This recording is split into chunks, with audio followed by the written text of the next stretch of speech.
Hola, somos el grupo 7 del curso de Financial Analytics de la maestría en Inteligencia Analítica de Datos de la Universidad de los Andes y hoy discutiremos acerca del caso de estudio de Ocean Carriers, donde se evaluará la propuesta de fabricación y arrendamiento de un barco de gran tamaño para un periodo de 3 años que iniciaría a principios de 2003.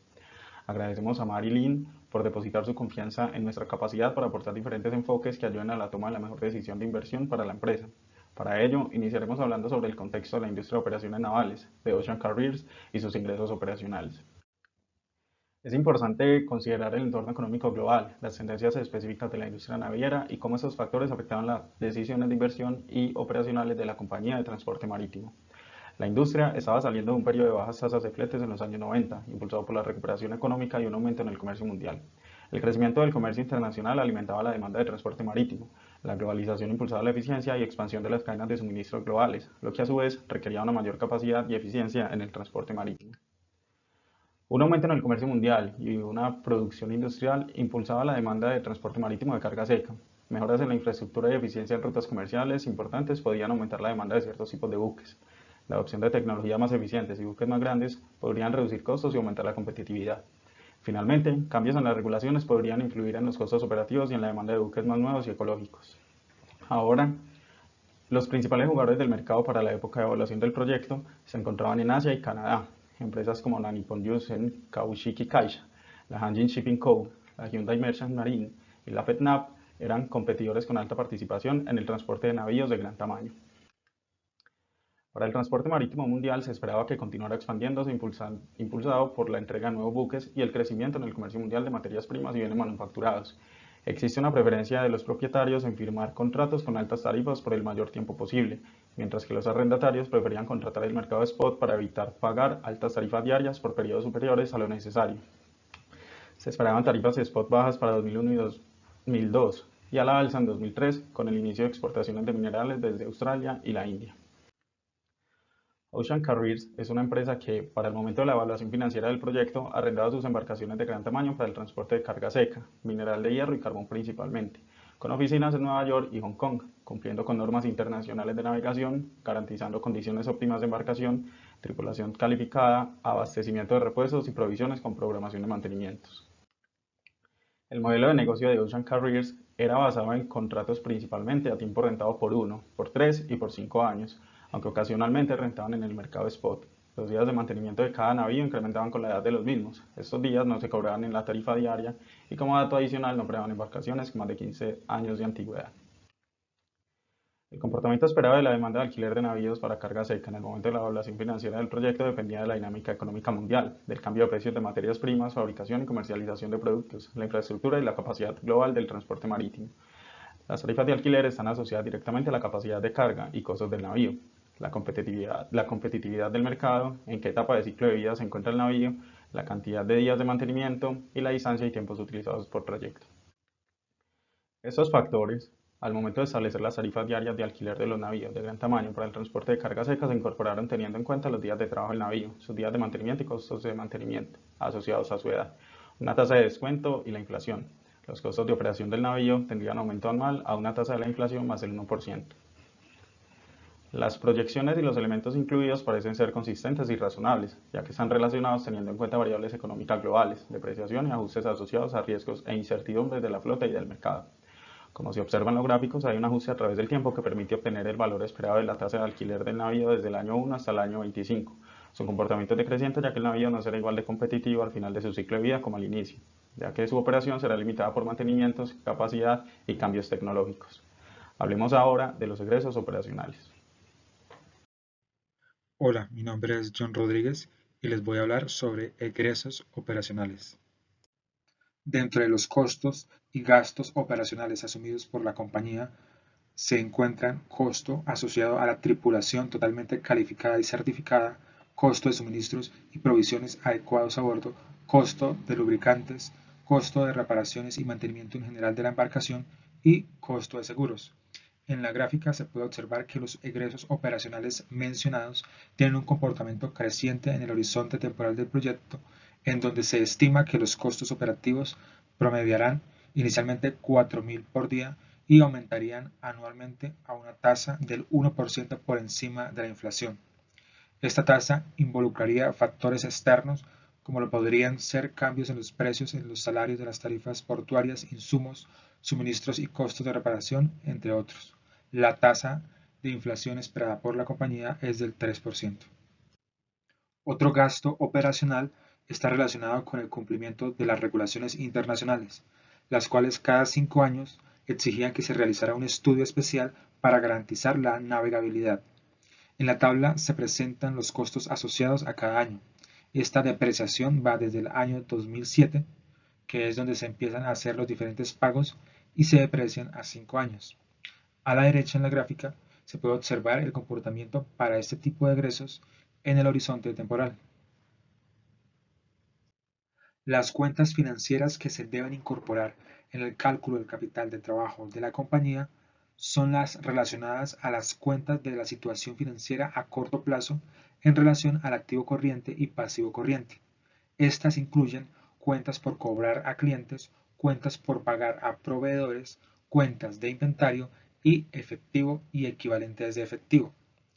El capital de trabajo podría variar durante el horizonte del proyecto debido a cambios en saldos de cuentas por cobrar, cuentas por pagar, fluctuaciones en los precios de combustibles y demás suministros y cambios en los niveles de actividad comercial. Las proyecciones varían por el aumento año a año del valor básico de la inversión inicial, en este caso de $500,000, y este valor aumenta proporcionalmente a la inflación, que en este caso se espera del 3%. En la tabla y gráfica se observa el comportamiento durante el horizonte temporal del proyecto de 25 años. Bueno, buenas tardes. Mi nombre es Felipe Manjarres y continuando entonces con lo que mencionó anteriormente mi compañero, yo voy a hablar de lo que es el CAPEX y las inversiones y inversiones que se desarrollaron durante este proyecto. El CAPEX o los gastos de capital son fondos que utiliza la empresa para adquirir, mejorar y mantener activos físicos como propiedades, plantas, edificios, tecnología o equipos. Se utiliza a menudo para emprender nuevos proyectos y también se toma en cuenta lo que sería gastos que implican una extensión de la vida útil o que son necesarios para que estos equipos puedan mantenerse en funcionamiento. Entonces, nuestro proyecto de esta adquisición de buque y su posible alquiler o charter, estamos viendo que se está realizando una inversión obligatoria que es la compra del buque de 180,000 toneladas de peso muerto, que tiene un costo total de $39 millones, y unos gastos de capital previstos en preparación para las encuestas especiales, encuestas que son obligatorias y que son necesarias para que el buque se mantenga en su funcionamiento. Entonces presentamos estas dos inversiones importantes y tenemos una desinversión que es la venta de la chatarra al año 15 de la vida útil del buque, que es simplemente que el buque ya se va a dejar de utilizar, se va a volver chatarra y se va a vender. Entonces, ya con estos valores podemos definir entonces el CAPEX como estas inversiones que se han realizado, destacando que no se toma en cuenta lo que se obtuvo de la venta de la chatarra, ya que el CAPEX solo toma en cuenta los fondos utilizados en la adquisición de los activos físicos y el mantenimiento de su funcionamiento, no en lo que sería la venta. Bueno, ya definido entonces lo que vamos a invertir y desinvertir en cierta forma en este proyecto, es ahora importante definir cómo vamos a depreciar estos activos fijos. Tenemos entonces, bajo la NIC 16, la norma internacional de contabilidad que define el tratamiento de propiedades, plantas y equipos, estas definiciones importantes. Tenemos el importe depreciable, que es el valor que se va a depreciar en el rango del tiempo, en este caso es el costo del activo, menos su valor residual, la depreciación, que es la distribución sistemática del importe, y la vida útil, que aquí es muy importante, se define como el periodo durante el cual se espera que la entidad utilice el activo, junto con el valor residual de un activo, que es el importe estimado que la entidad podría obtener en un activo por su disposición. Ya viendo estas definiciones, que aquí fue un poco rápido, podemos ver que tenemos que el valor residual en el caso del buque a 15 años sería entonces la venta de esta chatarra. Tenemos entonces que el importe depreciable serían 34 millones y tenemos una vida útil de 15 definida por el tiempo que ellos planean utilizarlo. Con base en esto calculamos una depreciación de 2.266.667. Si en otro escenario se mantiene el buque durante 25 años, vemos que tenemos el mismo valor, pero no tenemos en cuenta un valor residual, dado que no se menciona durante el texto, y se puede suponer que no va a haber una forma de recuperar como venta de chatarra este buque, por lo cual el importe depreciable se vuelve de 39 millones y la vida útil queda como 25 porque se planea utilizar durante los 25 años, por lo tanto la depreciación queda en 1.560.000, un poco más baja que la que se estaba manejando en el caso de los 15 años.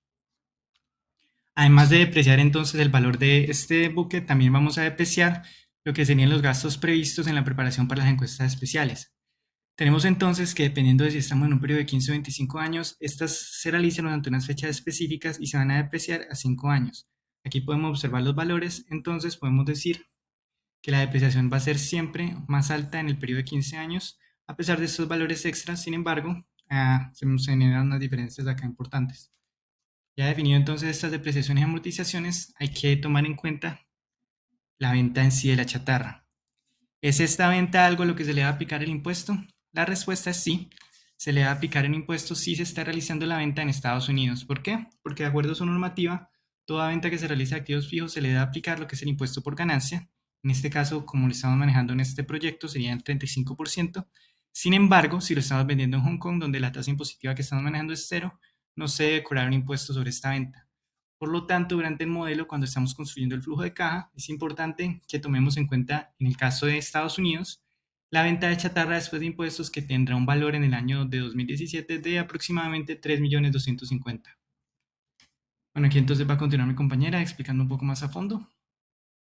Cuando pensamos en los costos de financiación para el proyecto de Ocean Carriers en la década de los 2000, identificamos 5 factores determinantes que tenemos que tener en cuenta en el cálculo. El primero es el costo de la deuda en el sector naviero de la época, que refleja las tasas de interés de mercado y el riesgo crediticio. Segundo, el costo de capital propio, calculado mediante el CAPM. Nos da el retorno requerido por los inversores basado en el beta específico de la industria y las condiciones de mercado del momento.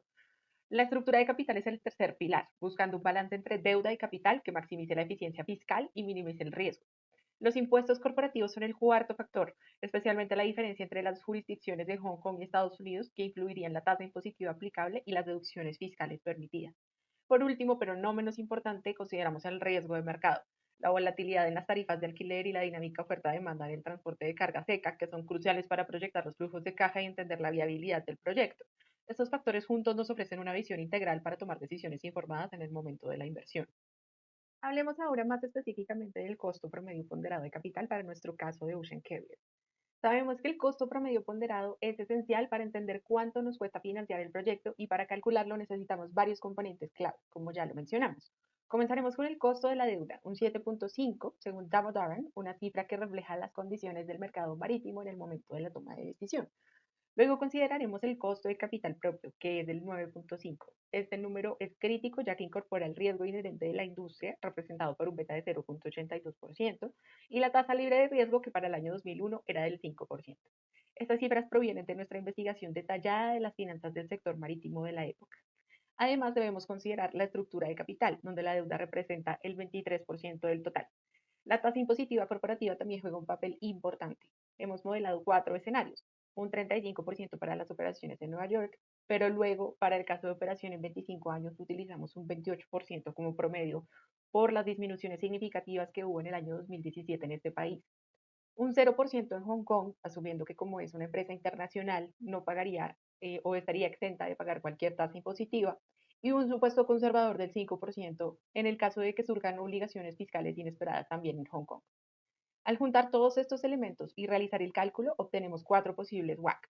Un 8.4% para operaciones en Estados Unidos debido a la alta tasa impositiva del 35%, un 8.1% tomando el 28% en el mismo país y dos escenarios más favorables de 6.9% y 7.2% para operaciones en Hong Kong dependiendo de las obligaciones fiscales que se tengan. Estos números son vitales para nuestras decisiones futuras y demuestran la importancia de una planificación fiscal cuidadosa y una comprensión profunda del entorno financiero global. La duración de la operación de los buques de Ocean Carriers es fundamental para la rentabilidad del proyecto. En Estados Unidos los números son claros. Operar 15 años resulta en un BPN negativo bajo cualquier tasa impositiva, ya sea del 35 o del 28%, teniendo en cuenta los cortes que se hicieron en el año 2017. Extendiendo a 25 años el panorama mejora con un BPN menos negativo, incluso con la tasa impositiva más alta. En Hong Kong la situación es aún más favorable. Un ciclo de operación de 25 años con una inflación del 3% lleva a un BPN positivo bajo tasas impositivas del 0 y del 5%. Este aumento en el BPN refuerza la preferencia por un periodo operativo más largo. En cuanto a operar en Hong Kong o en Estados Unidos, en Hong Kong los escenarios de 25 años presentan valores presentes netos positivos en todas las combinaciones de tasas impositivas e inflación.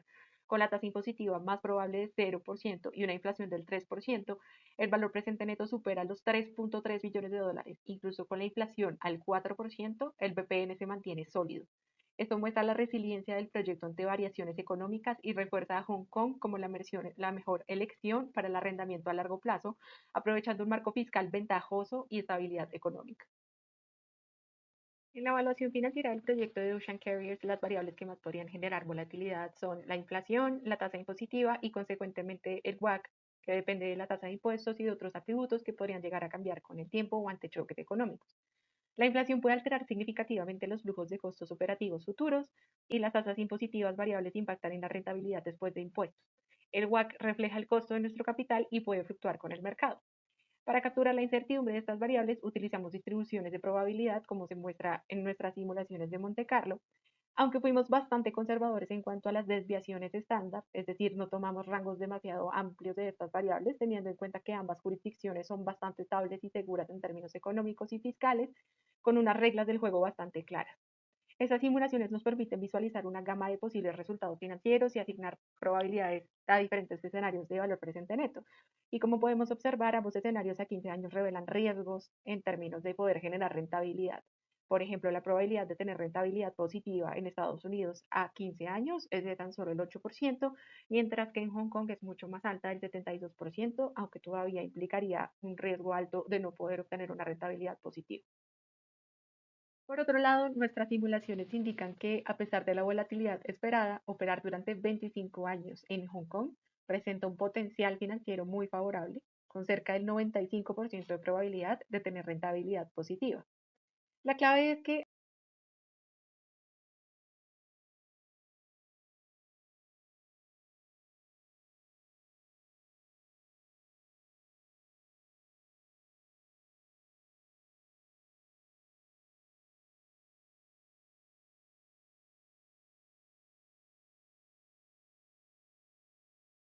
Bueno, ya con lo que mencionaba mi compañera anteriormente, podemos realizar una evaluación financiera del proyecto y sacar ciertas conclusiones. Respecto a lo que es la política de 15 años, perdón, podemos ver que es una política que en cierta forma podrían desecharse, ya que en los escenarios en los que se utilizó el buque durante sus 25 años, en general se presentó un BPN mayor, se brindaron mayores beneficios para la empresa. Entonces, tal vez esa política de eliminar a los 15 años no sea tan productiva. Es importante, sin embargo, que solo se debe mantener siempre que los costos estén por debajo de los ingresos. En el caso de lo que sería el charter de los buques, si esto llega a dejar de cumplirse, lo mejor es desechar de inmediato este activo fijo. Ahora, respecto a si debemos aplicarlo en Nueva York a Hong Kong, con base en los resultados en sí, podemos ver como en Hong Kong no está aplicándose una tasa impositiva, es mucho más beneficioso que se aplique este proyecto de inversión en esta localidad. Ahora, se podrían evaluar otros factores, ya sea factores relacionados con la seguridad que te brinda un país como Estados Unidos, pero en forma general, la mejor idea es aplicar este proyecto en Hong Kong.